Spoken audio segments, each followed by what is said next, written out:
Hello friends, வணக்கம் and welcome to Kovai Dhana vlogs. இன்றைக்கி lunch box ரெசிபிக்கு பார்த்தீங்கன்னா முள்ளங்கி சாதம் தான் ரெடி பண்ணலான்னு வீடியோ எடுத்துகிட்டு இருக்கும்போது வீடியோ முக்கியமான கட்டத்தில் ஆஃப் ஆயிடுச்சுங்க. அது எப்படி செய்யணுங்கிறதே கட் ஆனனால நானே இப்போ வந்து சொல்லலான்னு வந்திருக்கேன். இல்லைனா நான் வந்து இந்த லஞ்ச் பாக்ஸ் ரெசிபி ரீல்ஸுக்கு வந்து ஏதாவது சினிமா பாடல் தான் போடுவேன். இப்போ அந்த வீடியோ நடுவில் கட் ஆனனால நானே எப்படி செய்கிறதுன்னு சொல்லலான்னு வந்திருக்கேன்.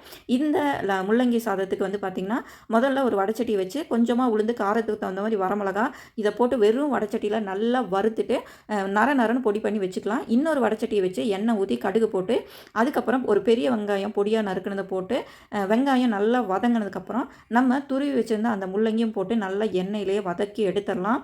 அந்த முள்ளங்கியோட வாசம் காரம் எல்லாம் போய் முள்ளங்கி பொரியல் சூப்பராக ரெடி ஆயிரும்.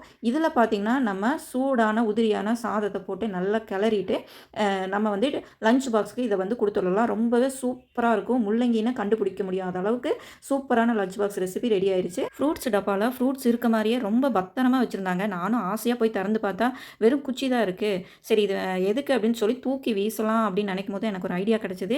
இது ஃப்ரூட்ஸ் டப்பாங்கிறனால சுற்றியும் நிறைய ஹோல்ஸ் இருந்தது.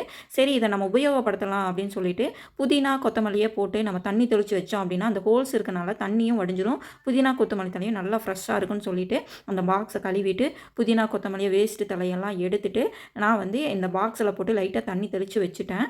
இந்த டப்பாவை நம்ம சமைக்கிற இடத்துல கைக்கு பக்கத்துலேயே வச்சுக்கலாம். ஒரு பொருளை தூக்கி வீசாமல் உபயோகப்படுத்திட்டோமேங்கிற கர்வத்தோடு இந்த வீடியோவை முடிச்சுக்கிறேன். Bye friends.